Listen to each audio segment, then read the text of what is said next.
Hola y bienvenidos al podcast Nación Secular. Yo soy Timoteo Brannan con mi amigo Miguel X. Hello. We forgot to say press 1 for English, 2 for Spanish. Well, that's another podcast time. We try to get these out at least every other month. Yes, it's certainly, I guess maybe our tagline should be, we do try. Yeah. Well, let's just open up with, on a program note, I'd like to mention that our executive producer, Tom Alchiori, has now resigned his position as both our executive producer and the editor of the Secular Nation magazine by the official magazine of the Atheist Alliance of America.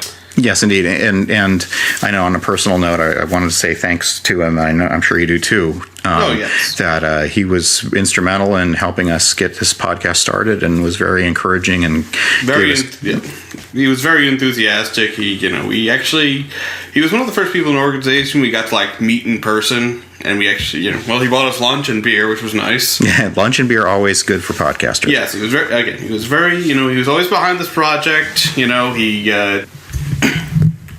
took two, regular guys. He gave us this opportunity to do this project, this podcast. That's right. He kind of taught us the ways of the conferences we were in, and exactly, to navigate the shark-infested waters that is the atheist community. That's right. So thank you, Tom, and we hope we continue to do you proud with this podcast. Yes.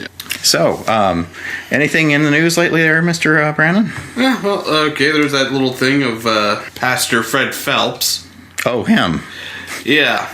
The whole thing with the Westboro Baptist Church, I've been, back and forth on the whole thing so many times, because there's so many levels to that of, just because, alright, y'all, they're all hateful pricks. Alright, that's one level to it. Now, there is that sort of atheist, there's a sort of ironic love I see in the atheist secular community have for the Westboro Baptist Church, because there's this idea that he provides that mirror to the Christian right in this country of what they actually believe in.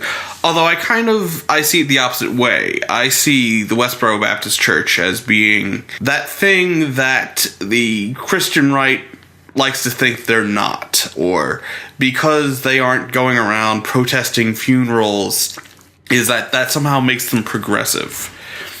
And to me, again, I think that's sort of, I'm glad that they don't have that smokescreen anymore. Well, there's still Shirley Phelps Roper, but to me that's what they represent. It's sort of when racist people somehow think they're not racist strictly because they don't burn crosses on people's lawns, And I think that's something in general with when people talk about bigotry in this country, they sort of always see it in that extremely stark sense of, overt hatred or, using racial slurs. When, bigotry, it is about, largely it is subtle.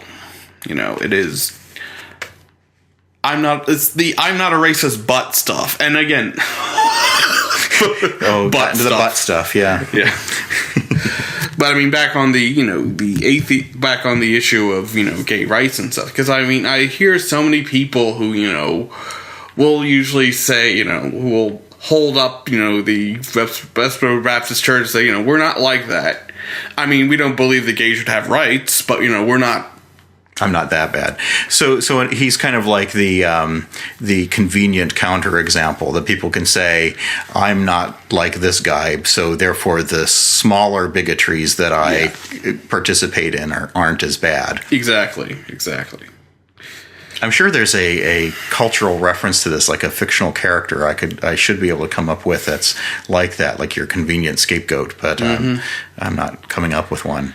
So one of the things that I've noticed with Fred Phelps was kind of the idea that there should, how should the community respond to Fred Phelps? And it sounds like everybody did the right thing, which was not to directly protest his funeral as much as just go out and do the good that you do and let his ideas die out. Yeah, I was even because again, I was thinking about the response, which I thought the response would be nothing, but because even I was thinking of doing going to his funeral with sort of messages of love or whatnot. But even that, like, because that's just completely disingenuous, really. That's just passive aggression. Right. I did like, I mean, the signs I did see of people just saying, sorry for your loss. Which, yeah, okay. That's good, yeah. But then there's that whole thing about Phelps being excommunicated. That complicated things, didn't it? Yeah, I didn't really get, like... He wasn't extreme enough for them, apparently. Yeah. He had, I guess, lobbied to be a little less extreme. So yeah. See, I didn't like. Again, I'm not even sure of the I'm not even sure of the authenticity of that, just because like it's one of the things I hear, but I didn't. Well, I don't really see any like official statements from the family. Yeah, I don't know. I don't know where that came from. If anybody wants to write in with evidence, please. I think it might have also just been a ploy of again, just so like we don't have to do so we're not going to do the funeral, so they're not going to like add that opposite, so people don't revenge protest their funeral. But again, which I gotta hand it to the Phelps' classic troll move. Yeah, yeah. Well, and I appreciate the whole idea. The sorry about your loss is good. It's better than the kind of atheist equivalent of I'm praying for you. The passive aggression. Mm-hmm, no, but either way, Nate Phelps, his son, obviously one of the most inspiring speakers at the Reason rally. His response was terrific and showed that you can. The apple really can fall far from the tree if it needs to. Yeah, that is a hard situation for him to be in, just because, as horrible as his father was, it is his father. And I have no idea how to relate to that one. Yeah. People know my father. Anyway, long story. So on another topic, the closest thing to a New Testament for non-believers has come out, which is the second edition of Cosmos. Oh, with our buddy Neil deGrasse Tyson, who won't declaim himself as an atheist, but still gets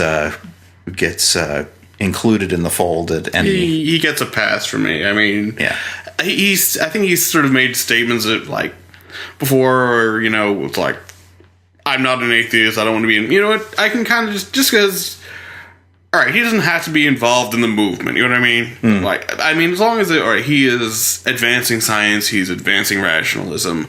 That's cooler than a pack of peas. Right. Well, science and rationalism are the reasons why I'm an atheist, right? Exactly. And it's an amazing show, I think. Yeah, I said to one of my friends on Facebook, what if this really sucks? What if Cosmos isn't any good with all of our expectations? I have to say, though, they really stuck it to Robert Hooke for some reason in the most recent episode. It's like, he's like this evil hunchback with his like greasy, stringy hair. He won't show his face. Yeah, it's just like first I thought, that's the thing. He's like, one of the things they introduced him, he did like he invented the microscope, he discovered the cell. And one thing is like, he discovered pot. Yes. Which, at first I thought, oh yeah, hey, that's also cool. But then it's like, but again, they just like depict him as this like monstrous prick. So like, so they're using that as a negative now too? Yeah, well, it does sound like there was a lot of professional jealousy, and if anything, shows that science is a human process. And yeah, there is. That's one of the books I read recently was The Atheist and the Bonobo. Friends to Wall. Yeah, I like that a lot. One of the things he does get into is that, there is quite a bit of, politics and whatnot in the scientific community. And that is, like, I guess, I mean, I can totally see that happening. And there's that sort of, from a PR stance to downplay that just because we have this ideal of the scientific community being all about, doubt and, questioning our hypotheses and, finding the real answer. But, yeah, there's probably that stuff, when it's your thing that you devoted your life on, that's what you got famous for, you kind of got to defend that. Well, and it's true. I mean, my graduate school days, we certainly read Structure of Scientific Revolutions by Thomas Kuhn, the idea that there were these this ebb and flow of political, or, that was generations of scientists that adopted new revolutions rather than a specific discovery. And, but to me, that's why I'm glad Cosmos brings this up, because it shows an example of, look, Hooke developed great things. We're still grateful to him, and if you use the scientific process the right way, the truth will out, regardless of the personal foibles of the scientist. And the turnaround period is a lot faster than with religion. Right. It's like, okay, fine, maybe once a generation rather than once every couple centuries. Because they even called out Newton at the very beginning, saying that Newton himself was looking into alchemy right. So it goes to show you, this isn't, we don't see Newton as a god. We see him as a guy who discovered some excellent things amidst some of the other things he did. Yeah, just as long as he wasn't like disgusting turd like Robert Locke. Right. Now, I wish given the I don't know if you've seen the kind of YouTube meme of Neil deGrasse Tyson's Big Think video slowed down so that he sounds like a stoner talking about Isaac Newton. I actually like watching, I think it was actually the second episode, I didn't even have to slow it down. He kind of looked like a stoner. Like he's got kind of like his eyes are a little bit hooded. Yeah. And kind of like, dude, this stuff, I'm telling you, man. I mean, again, we both love Neil. We tried to get him on the show for our first, during our first episode. We made overtures. Yeah, okay. It was a thing we tossed around, and I think Tom maybe made a phone call. It just didn't pan out. What Tom said was that Neil Tyson said he would think about it. See, we got him to think about it. Right. So we got him to think. That's and also to put on that podcast. This might be a little behind the scenes, but for those of you who heard Grace X and her dramatic reading last podcast, she was going to be the one doing the interview. It wasn't going to be an explicitly atheist set of questions. It's just a science-interested kid talking to Neil. So if you're listening, Neil, we can still do this. Yeah. I don't think you're busy now that Cosmos is done, right? Actually, what does that guy do anyway? I mean, he's he writes books, he does the show. Like, what's the actual science he does? Like, actually, I wonder about that. I wonder that about Dawkins too. You should. There's the New Yorker in a recent issue had a very good piece on him and the extent to which he is a popularizer versus a research scientist. And he's had some publications. He's not as heavy a hitter that's my understanding from that. Piece. Richard Dawkins, I think most of his excellent work was behind him in terms of the selfish gene and the extended phenotype. I think he is more of a scientist, in a day-to-day sense. Yeah, well, again, advocacy is important just because, there's sort of so much propaganda going on against science and everything. Right. And, back to the Neil Tyson, both Cosmos and this cool stoner video, to me, that kind of disproves a stereotype of science, which I've heard Julia Gale refer to as the straw Vulcan. This idea that scientists are essentially autism spectrum people who only are didactic and only care about facts. But you look at somebody like Neil Tyson, or you look at somebody like E.O. Wilson, excuse me. And you see their excitement at this, or Bill Nye, that there's almost this, hey, wow, cool aspect to science that isn't part of the stereotype. And to me, that's bullshit. That the cultural idea of a scientist is not Spock. It should be Bill Nye. Yeah. But because just the more you understand about the universe, the more amazing it is. And that's kind of the thing with creationism, is that it's keeping the universe small. The universe is only 6,000 years. The universe is, was just what God threw together in 7 days. Well, there's even a Carl Sagan quote that I'm sure listeners know by heart. here that where he says, all religions have said no, the world is small, and the science has shown just how large it is, and how religion failed to imagine this the way it is. Oh yeah, just so everyone knows, if anyone is interested in going to the Women in Secularism conference that's in May, and what are the dates on that? I don't remember. Go to womeninsecularism.org, I imagine, but let me just see. I think it should be on my calendar. Just talk amongst yourselves. Well, Tim and I are both going to be at the Women in Secularism conference. I don't know if we'll have an official presence or not yet, but we'll definitely be there. And so say hi, say hello. We might even ask you to interview for the podcast. It's 16th through the 18th. 16th through the 18th of May in Alexandria, Virginia, which is very near to my home turf. Yeah, well, I mean, we were there last year, and that was actually, I think, for both of us, it was our first, real atheist conference. Yeah. And, yeah, it was an amazing time. Yeah, it was a great time, and Tim and I have both been active in the Secular Woman organization, and as well as Atheist Alliance of America, of course. Mm-hmm. And it's a great community, and so we look forward to seeing everybody there. Mm-hmm. Mm-hmm. Another conference coming up, too, is the American Humanist Association in June, early June. We're both going to that. Mm-hmm. I know I'm paid up. Yeah, that's, it's in Philadelphia, right? Yeah, so we have pretty no much excuse. in the Philadelphia, I think between New York and Washington area, I think I'll probably be able to make it. So. Yeah, it's definitely close to home. Good stuff. And, of course, our own organization, the Atheist Alliance of America, is planning... Seattle! They're doing their next conference in Seattle in August. I think. And we'll plan on teasing that as details settle. Yeah. Well, they're actually... they're not doing it Labor Day weekend like they did last year, so we're not in competition with Dragon Con. That was actually one of the major problems we were facing last year. Yeah. Well, it was great for us because we got to kind of get up close and personal. We got to interview Mariam Namazi and others, and so that was a great time. But yeah, it was not as... I got to be chauffeur for Aaron Ra. That's right. Which was actually weird because last month I was reading the book The Happy Atheist by P.Z. Myers. Well, I mean, I was listening to it as an audiobook, and it's narrated by Aaron Ra. So it's kind of weird hearing Aaron Ra's voice in my car while he's not screaming for his life.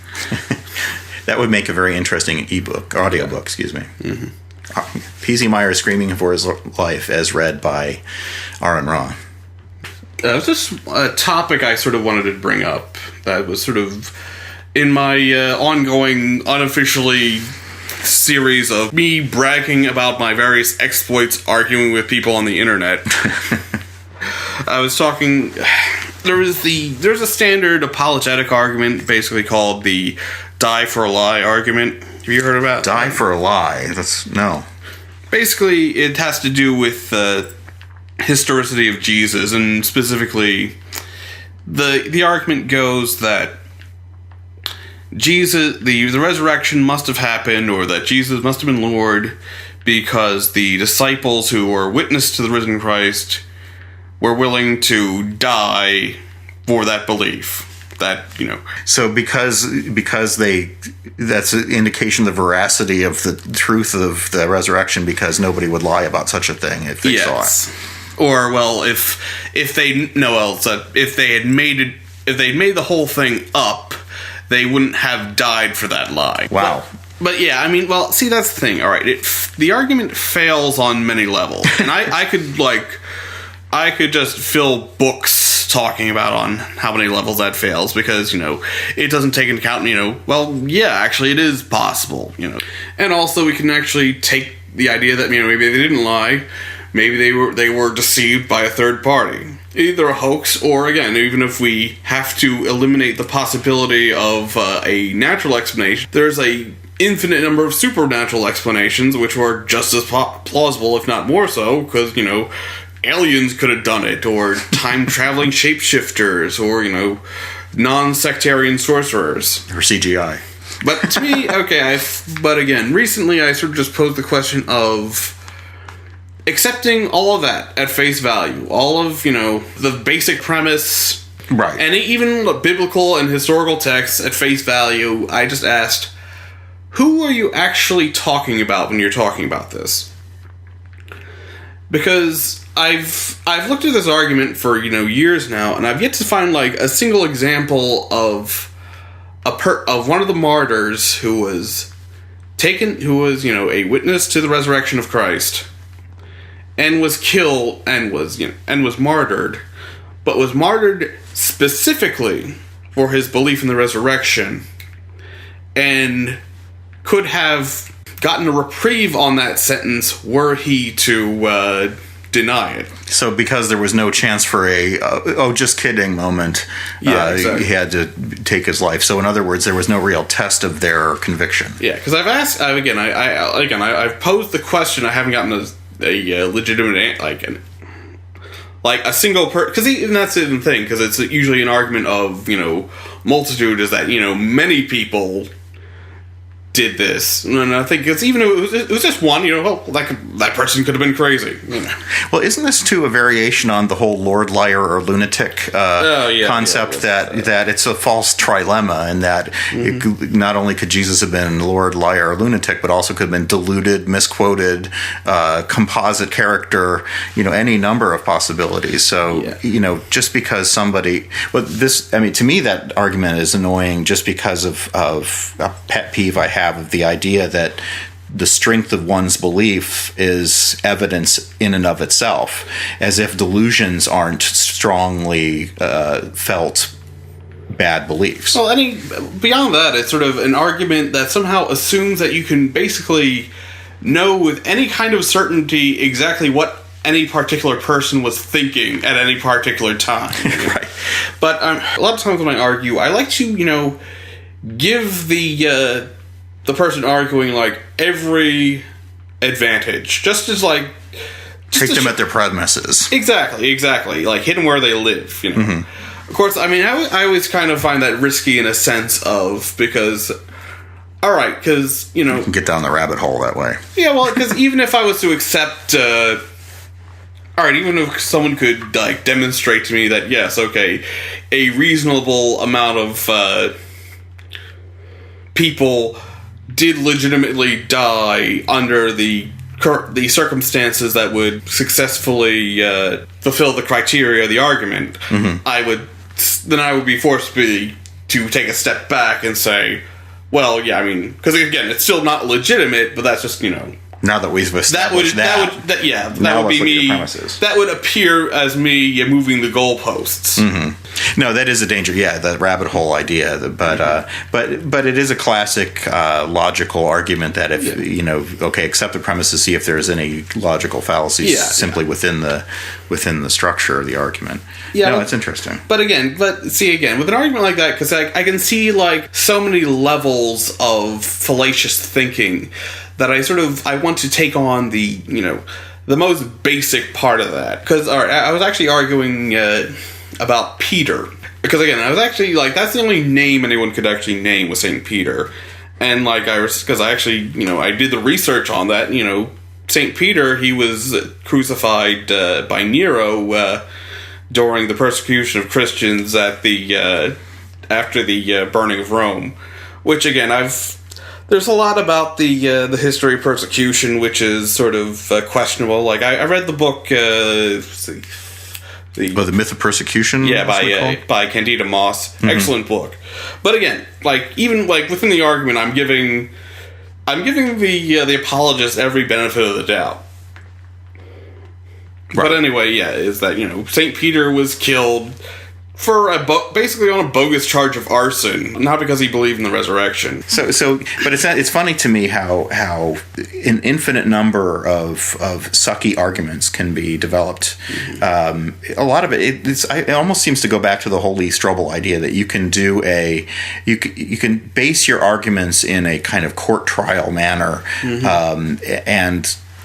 they can't go to any harder evidence or any strong evidence. You have to have arguments that are based in accepting certain premises, which can't be disputed, or else you're a jerk for bringing it up. That you have to then argue. You have to work within these constraints that are not good for debate. So, but yeah, another bad argument shows up. So, and speaking of that, we discussed God's Not Dead last time. Sounds like even some Christians have been slamming the movie as not even very good at making them look good. It makes them look like, hey, we insist upon being persecuted. Yeah, I mean, I haven't had the pleasure of watching it. I did watch like an extended. Basically, two guys in a car after they just watched it, just talking about it, and they're talking about how just like it's just such a straw man of how they depict atheists, and because you got Kevin Sorbo playing basically that standard story of the college professor who was. It was forcing people to denounce their faith, which again, it's obvious that sort of anti-intellectual idea, like this is what happens when you send your kids to college. Well, I'm just waiting for as if whenever anyone wanted to be a screenwriter for one of these people, you could just go to your spam email inbox and look at every bad email that your grandpa sent you and make a movie out of it. And I guess, it's the same thing with the Noah movie. Darren Aronofsky's managed to piss off everybody.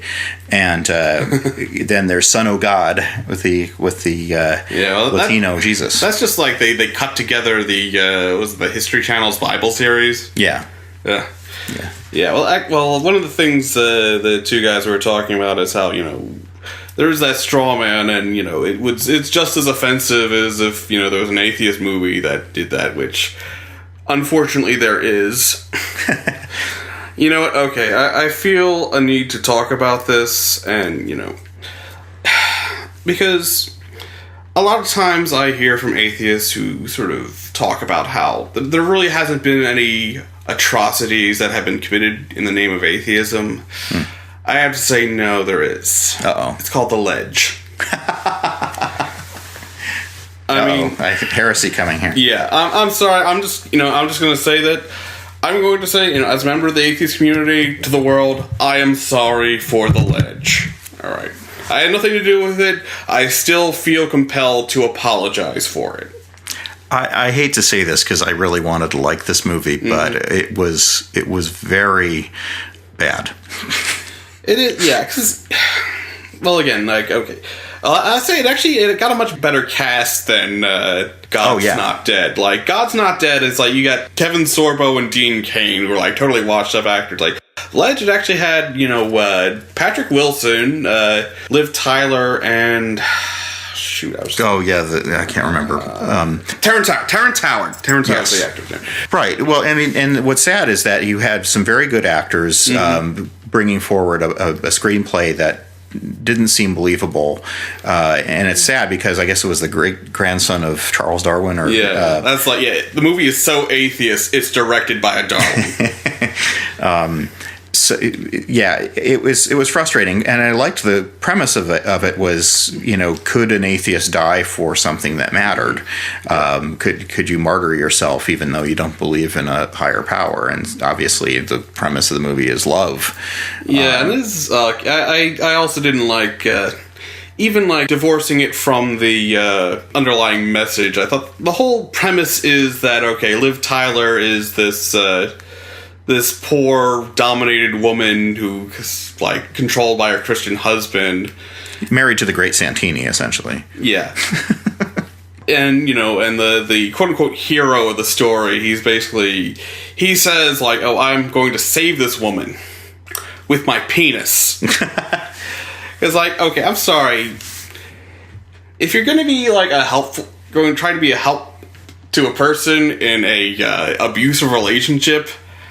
Don't have sex with them while this relationship, Well, especially if you're trying to prove that you can do something out of, can die for something that matters to you. I think there's plenty. History is full of people who were willing to die for their penis. Yeah, well, it is. I mean, because that's the whole thing. I mean, it's such a contrivance, really. I mean, I think they could have. Yes. Okay, we're talking spoilers on this movie, but go spoil. Basically, well, yeah, that's it. Like Patrick Wilson, he is such. Okay, he plays the evil Christian guy, and like even like the way they portray him, it's like he's just irredeemable. He's irredeemable, and I didn't really even see. I'd actually like it if he was played more sort of that like passive aggressive, I'm friendly and happy Christian. Yeah. Instead, he's kind of like openly hostile. Like, because there's a scene like there's like. Well, he plays the kind of guy who's like the scary gun guy who lives down the hall who could snap at any moment. Yeah. And that's, like the atheist guy in the movie who I didn't, because he's sort of portrayed alternately as he's Christ-like, but then he's given, like, they tack on flaws which just make him unlikable. Yeah. Because, he's kind of a chauvinist asshole, but... Yeah, no, he's not redeemable. I mean, look, if you want to see a movie about somebody who is willing to die for an idea, who isn't a believer, you see the documentary about Tillman. Yeah, but again, like, they depict him that, but then they also, like, depict him like, he took in a gay guy with AIDS who his parents kicked out. It's just like, really? You just gotta, like, throw that out there, It's... Right. Well, I mean, good on this fictional character for doing this thing, but again, it's kind of like, all right, if you want to, again, I see that they wanted to make, a well-rounded character with flaws, but they kind of just they just try to like put together like ultra good stuff and then really kind of dick-ass shit. So you didn't have we been bashing this movie enough on our atheist podcast? Yeah. So two opposable thumbs down. Yeah, okay. Our guest is FaisalAl Mutar, head of the global secular humanist movement, who wrote a piece in the latest issue of Secular Nation magazine, The Case for Secularism.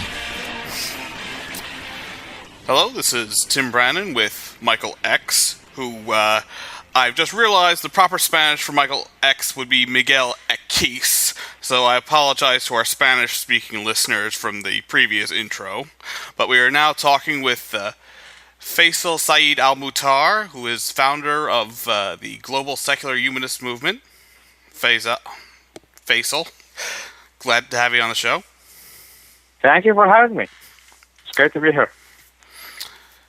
So why don't we just start off with you telling us a little more about your background. You grew up in Iraq during the Saddam regime. Yes, I was born in 1991, right after the first Gulf War. And during that time, Saddam Hussein was in power. I remember first day in school where we had to stand up and say, "Long live Saddam Hussein, may God protect him." I've been having, since I came to the States, a lot of arguments with some of the people who think that Saddam was bad. Saddam was a monster. He was not just bad. More than bad. He's not as bad as George W. Bush. And anybody who thinks that is a delusional person. Well, I think everyone likes to think that their own personal dictator is the worst. Yes, which is something extremely common in this country. After I gave a speech in Berkeley, and I was talking about Al-Qaeda and beheadings in the street, and there was somebody from UC Berkeley who said that we have the same thing here. So back to the topic, yeah. So I grew up for the first half in my life in Iraq, Saddam Hussein, and the second half, which post-Saddam, which involves the Civil War and American intervention in 2003 until the American leaving in 2012. For me, I left Iraq in the end of 2009, actually. What was it that led you to leave Iraq? Mostly for my safety. I got my eldest brother, my cousin, my best friend murdered by Al-Qaeda. Oh. So it was for my safety. I mean, I was also active as I am now. I'm a very noisy person.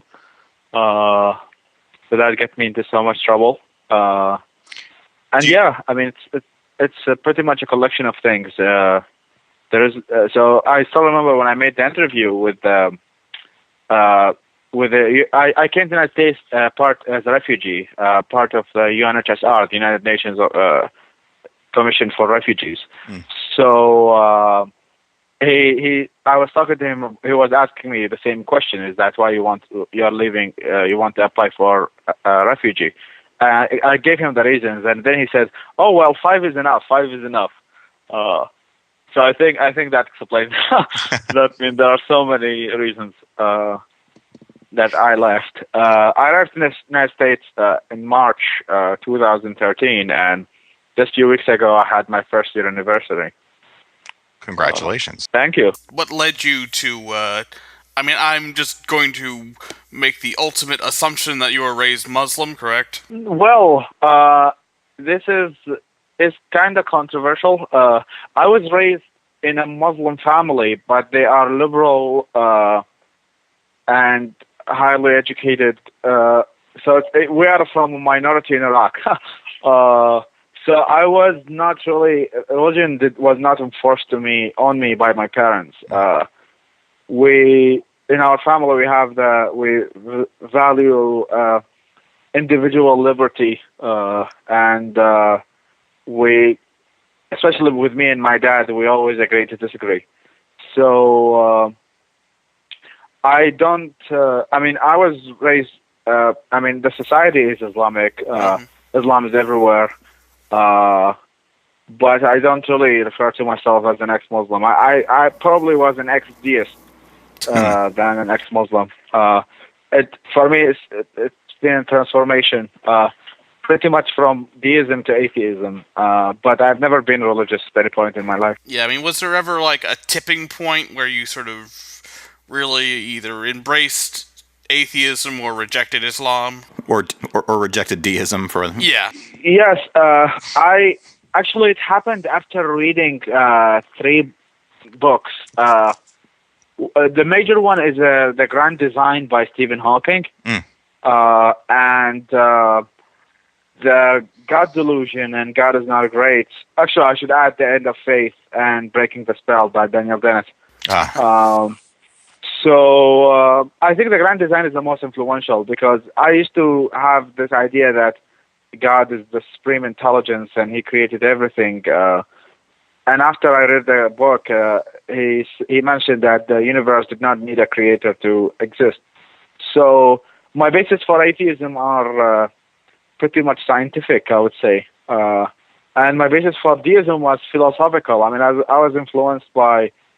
It's kind of weird that I'm from Iraq, but most of my people who influence me are Westerners. But it was Spinoza and Thomas Paine and Thomas Jefferson who got me into deism, and then I realized that it's atheism of the 21st century is the deism of the Enlightenment age. So there was no atheism back then, but after right. Evolution in science, especially in terms of evolution, in terms of figure out evolution, especially now with quantum physics, quantum mechanics. Now we understand the universe better, and it seems like the possibility of a creator to exist is very unlikely. Yeah, it makes sense. I mean, if you want to be deconverted from Christianity, God is Not Great or The God Delusion would be good books. But to be deconverted from deism, I guess Stephen Hawking would be your optimum choice. Yeah. Were these books available in Arabic? I mean, again, I'm just making these stereotypical assumptions about you that you speak Arabic. Or was no, you're excused. You're excused. You're an American. Just kidding. Actually, I mean, for me, I self-educated myself in English. So most of the books I read were English. My English now is much better than it was back then. I can assure you that. But it's I used to get the dictionary and translate every word by word until I start reading English. Start reading English books. The God Delusion was 2007. It's been a while. Generally, there are no important books in Arabic, especially these books. It's very hard to get them. Right. You cannot do the translation anyway. You will be punished by death if you do it in Iraq. Even though there is actually a translation for the God Delusion, but it's only available I found that recently. It's available only in PDF. Oh, somebody did it on the sly. It wasn't. It's not available in more westernized. Yeah, and the person who did it actually lives in Germany, so he did it far away. So that's how he's able to stay alive. Even though I would say, there is a growing atheist movement in the Middle East. Iraq is not the best example, but I would say Iran is a better example than us. Yeah, it seems like the Persian culture has a lot of value of education. Yeah, they're generally more. Plus, they had Islamist rule for a while, so young generations are extremely tired of the Ayatollahs telling them that they should not listen to music and they cannot access Facebook, while the Ayatollahs can access Facebook. So they're tired of hypocrisy and theocracy, which are generally the same. So then you kind of deconverted from deism while you were in Iraq, correct? Yes, for the most part. Yeah. Was that before or after the fall of Saddam? It's after the fall of Saddam, from about 2005, 2006. What part of Iraq were you? I'm from Baghdad. Oh, Baghdad. Okay. Yeah, so I'm from Baghdad to Washington D.C. Both capitals. I'm used to having all the embassies around. It kind of makes me feel safer. It's a place to run to if things go wrong. Yeah, would you say that the state of freedom of religious discussion is better or worse since the fall of Saddam? It depends on how you define these terms, actually. I'm writing a book on the subject. It's more complicated. If you talk about economics, yes, Iraq is much better now than it was before. There is a rise of middle class. There is rights for workers in terms of freedom of press, freedom of speech. It's better. In terms of safety, no. Especially Baghdad became a battlefield for everybody. The location of Iraq has played a very major role in the civil war. Because the Sunnis and the Shias are financed mostly by neighbors. The Sunnis are mostly financed by Saudi Arabia, Qatar, and Turkey, while supposedly Turkey is a secular state, but that's a joke. And on the other side, the Shias are mostly influenced by, financed by Iran. So all of these countries conspired to make the failure of democracy and flourishing of what was intended. It didn't work out well, and the civil war still exists. And it's moved all around the region now, in Syria, but it's generally the same thugs fighting. It's funny because that's something that Americans still don't grasp is the depth of animosity between Sunni and Shia. Yeah. Yeah, and the Middle East has always been a center of conflict. It's not something new. The Shia-Sunni conflict has been going on for thousands or hundred years. It is not an invention of America or invention of the West. Or that's why I've been advocating for secularism, because I believe that when religion does not control the state, some of that conflict can be reduced. I don't think it can be removed, because it can be removed if we educate the people more. I don't consider myself an anti-theist much, but I'm just in favor of separating religion from government. I don't care what people believe. There will always be stupid beliefs, whether it's... I've met many atheists who believe in astrology and crystals and conspiracy theories, and so the solution is not only atheism. Right. The solution is rationalism and critical thought, and the ability for people to accept each other as humans first, and then deal with labels. Right, like a form of humanism in a way. Yeah. Right. Yeah, well, that's what I wanted to dovetail into is how did this get started, the global secular humanist movement? Well, it's been about 3 years. It's mostly virtual, but I made alliances this year with many organizations around international and national here in the United States. The mission is, I quote Bernard Russell, it said, to live a good life is to create a life inspired by love and guided by reason and knowledge. It's connected now to 3 groups, 3 main alliances, and the first is Global Secular Organizing and Strategy, which is to create a grassroots secular movement.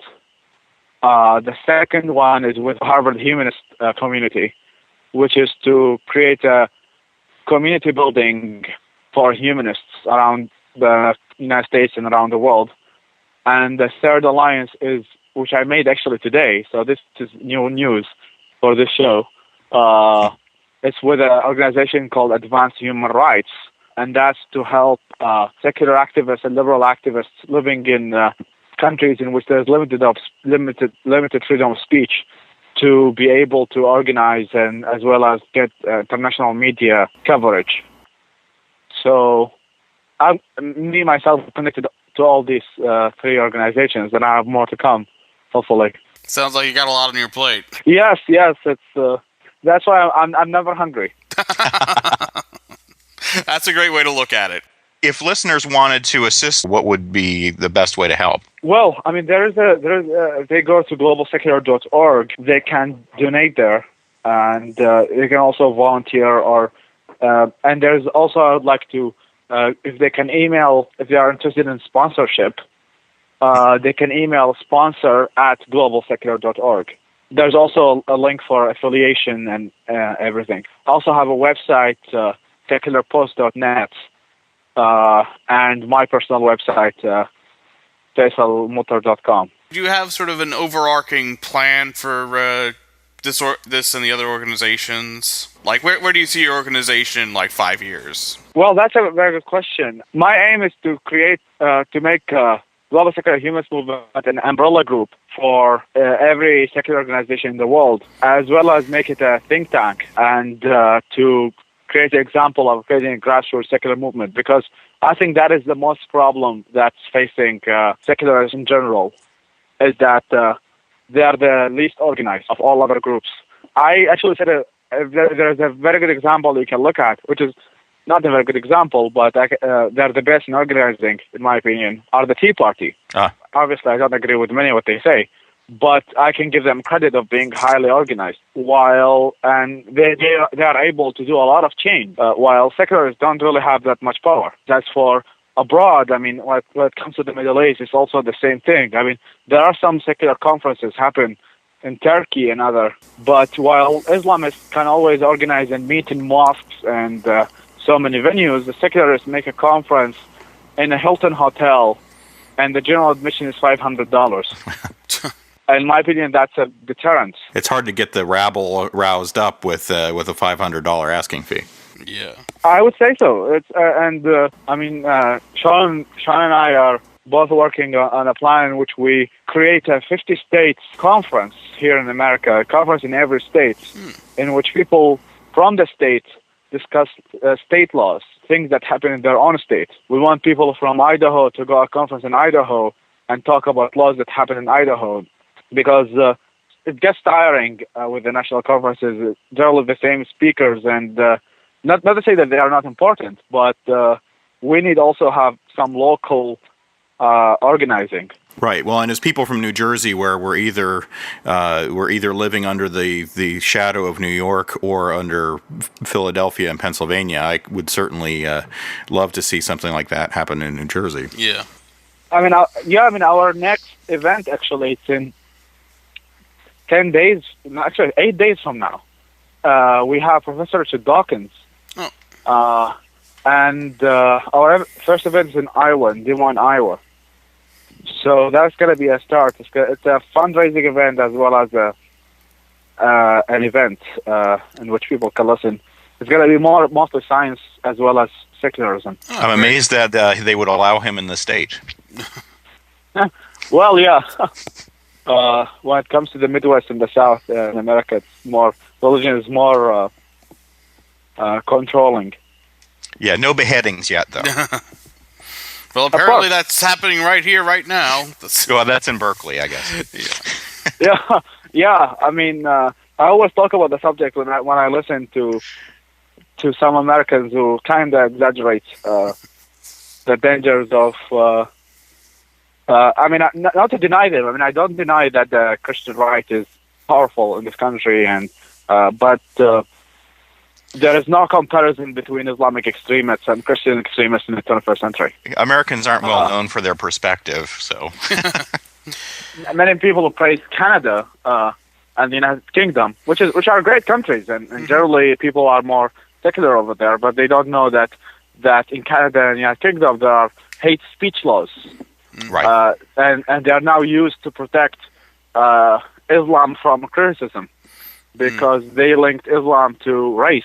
This is something that we talked about. We interviewed back earlier last year Mariam Namazi about the role of the left in kind of helping support some of the more extreme forms of Islam in the United Kingdom, and how they've kind of unwittingly or maybe even supported some of this. Yes, I mean, I met Mariam Namazi last week, actually. Isn't she the best? I know. Yeah.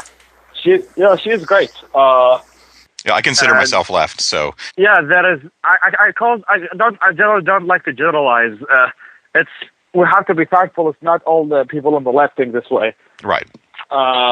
It's a fraction of the left that believe in white guilt, and I'm very supportive of minority rights and things of that sort, but they believe that all minority rights, that everything that the minority said should be respected. In my personal perspective, humans have rights, but cultures don't have rights, and ideas don't have rights.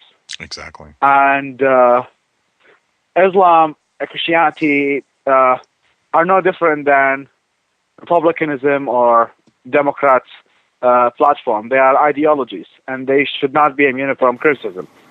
Period.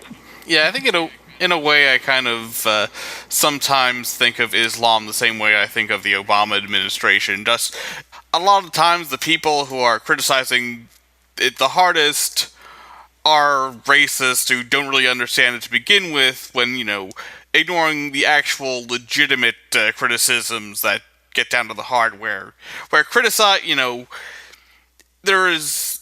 Again, I'm a voting Democrat, and I'll probably vote again, but there are legitimate criticisms, but they're sort of... I often avoid that just so I don't lump myself in with the racists, and, There is no doubt, in my opinion, that there is a difference between criticizing Islam and hating the people. Right. There is no doubt that there is antagonism in this country against immigration and so I mean the same people who hate Muslims are the same people who hate me. But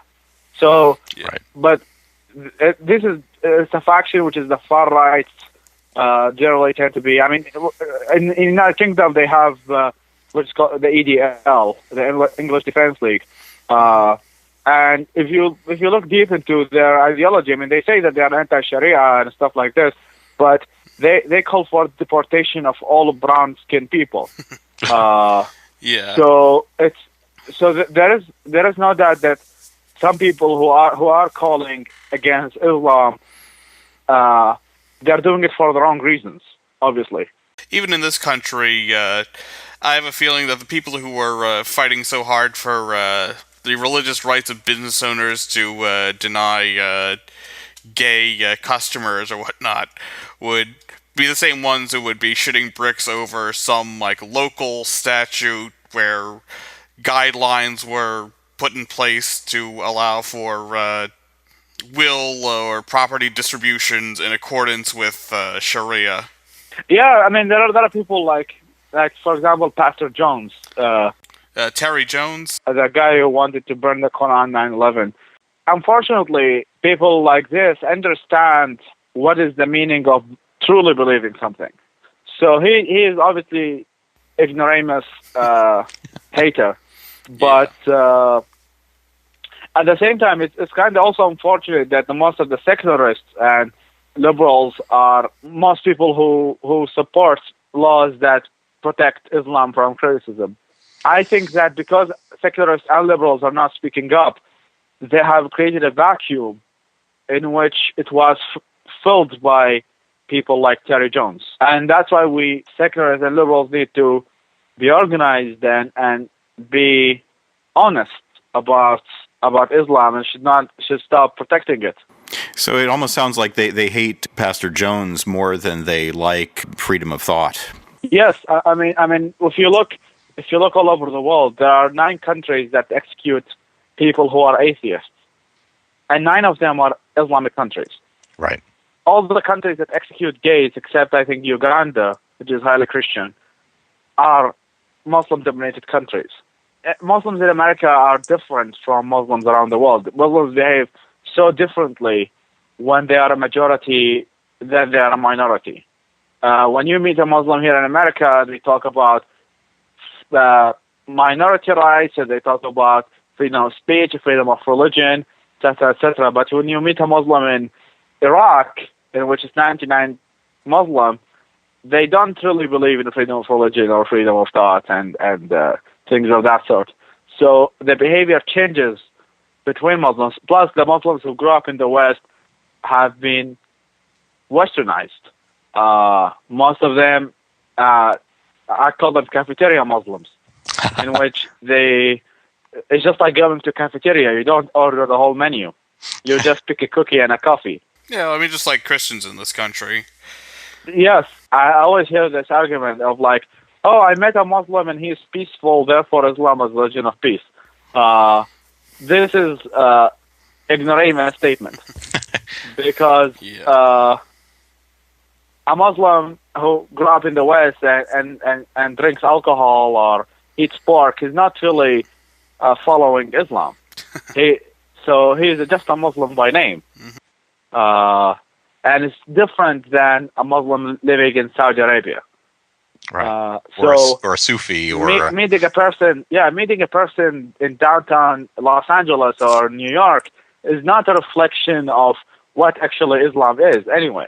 But I mean, wouldn't that be a good thing of having, a drifting from, fundamentalist Islam to the more wishy-washy cafeteria variety? It's lesser of two evils, obviously. But at the same time, there are more Muslims who take the Islam literally on a global level than there are Christians. Not to say that Christianity is benign, but the Christianity of the 21st century is much more evolved than Islam of the 21st century. Because we've already been through our cafeteria process, and there's a much smaller number of fundamentalists. That is something I've wondered. I mean, would you say that Islam is inherently more dangerous and or violent than Christianity, or is it just that it hasn't been, quote-unquote, domesticated in the way Christianity has? In my opinion, I mean, believing in anything irrational can lead to behave irrational things. Mm-hmm. I mean, obviously there are a lot of peaceful Muslims, and it all depends on interpretation of how would the person interpret the book. But I mean, I think yes. I mean, I think that anything irrational is inherently damaging. So, in other words, it's almost like trying to ask whether powder cocaine is worse than rock cocaine. Yeah, I mean, it's I don't take drugs, so I don't. No, neither do I. Neither do I. So I don't know from experience either. But it seems like they're both cocaine. So I mean, there are things in my. I mean, I would say the main difference, as we speak now in the 21st century, is that the majority of Muslims, and these are not my statistics, these are statistics done by Gallup poll and many respected organizations and statisticians there are a lot of Muslims, the majority of them believe that anyone who leaves Islam should be killed. Yeah. And this is not a minority view. This view is held by many Muslims around the world. And if you look at a very great example of the cartoons, the Danish cartoons that happened, I think, in 2000. I mean, I want to challenge everybody who thinks that Christianity and Islam are the same. If they drew a cartoon about Jesus and they drew a cartoon about Muhammad, and I want to see which embassies are going to be burned and who's going to burn these embassies. Mm-hmm. I mean, there is this new movie called The Book of Mormon. I don't know if you're familiar with it. Is that the musical? Yes, the musical. Okay. Sorry, the musical, which is very critical and makes fun of Mormonism and things of that sort. But so far, I haven't seen Mormon burning the embassies in Washington, D.C. The Church of Latter-day Saints actually even advertised in the playbills for the play. I mean, yeah, that could be possible, but here is the difference. I mean, can somebody make a musical called The Book of Islam or the Quran? There was this recent movie, The Innocence of Muslims, which is something extremely hilarious, by the way. Yeah, it's a very stupid movie. I mean, it's very ridiculous. But see what happened because of it. How many protests and how many people were killed. I mean, this thing. If you look at Arab publications, and you'll see that there's so much anti-Semitism and so much racism over there. But at the same time, you don't see Europeans or Americans burning the embassy of Saudi Arabia because somebody published a cartoon in Saudi Arabia hating on white people or hating on Jews. So we have to be honest about which religions now constitute and the followers of them believe things to the way that they are ready to kill people because of it. I mean, there is actually a religion of peace. Jainism could be, as Sam Harris said. It is a religion of peace. I mean, they even believe that killing a mosquito is something wrong. I mean, even though that could be rational, but at the same time, to be an extremist Jainist is not to kill a mosquito. Yeah. But to be an extremist Muslim is to behead those who don't believe, behead humans who don't believe in Islam. So there is a difference between which extremism. Not all extremisms are equal. So the danger is not extremism as much as the fundamentals. Now, no doubt the path ahead is long before, establishing a peaceful, secular Middle East. But, I mean, is there any light at the end of the tunnel? I mean, the honest answer, I would say I don't know. I mean, I can give you examples in which there is hope, and I can give you examples and there is no hope whatsoever. I mean, the Middle East is a wide region. It's pretty much the size of America, and every country has its own culture and history. So it's kind of difficult to generalize on the Middle East per se. But there are countries in which there is hope, like Iran, in my opinion, in which the youth are generally non-religious, or most of them are pro-secularism and pro-Enlightenment values, while in countries like Saudi Arabia, they recently passed a bill in which equating atheists with terrorists. For Iraq, where I come from, it's something in the middle. We have, if you go, Iraq also has its own history and its own culture, and cultures are different where you go in Iraq. So northern Iraq, which is called Kurdistan, it's ethnically different than most of Iraq, which are Arabs. The Kurds tend to be more secular and liberal than Arabs are, generally. I mean, there are obviously Arab seculars and atheists, but still there are more seculars who are Kurds percentage-wise than there are Arabs who are seculars. So you can see, I mean, Kurdistan, which is northern of Iraq, has its own constitution. Right. And because it's a pretty much an autonomous region.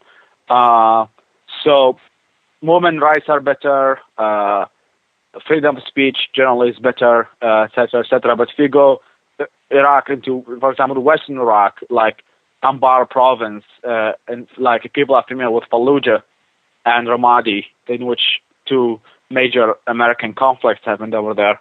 I mean, these are places in which women get killed for going to school. Right. So even if you go around Iraq, you will see that there are hopes in some places and there's no hope in other places. So, so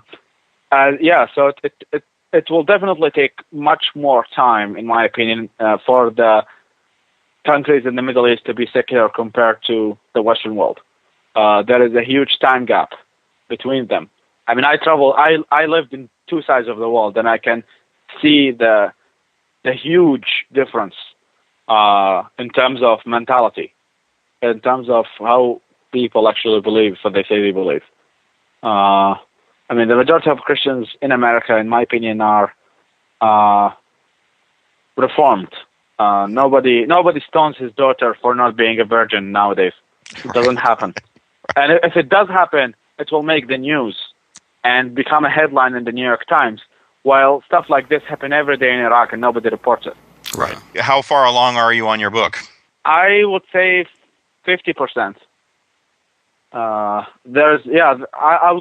including another section. I mean, I have two books that I'm working on. Actually three. One is about the Iraq War, and one is called Letters from a Young Mesopotamian, which is going to be the title of my speech in American Atheist in 2 weeks. So that's like a collection of essays. The third one is called Dogma, which is about the dangers of non-evidence-based beliefs, whether they are political or religious or nationalistic, etc. Okay, so if there's anyone out there in the Middle East, in the Muslim world, who is an atheist trying to hide it, or do you have what advice would you give to that person? Advice? Leave. However you can, get out. Or I would ask them to send me an email, and if there's any way I can help them, I will. Well, just in case. Well, why don't you just give out your email address right here? So. Yes, it's contact at FaisalAlMutar.com. All right, well, Faisal, it has been an amazing evening speaking with you tonight. Thank you so much. Thank you so much. Right, and we'll probably see you at the Philadelphia conference in June. Sure. Yeah, I'm speaking there too. Awesome. Okay.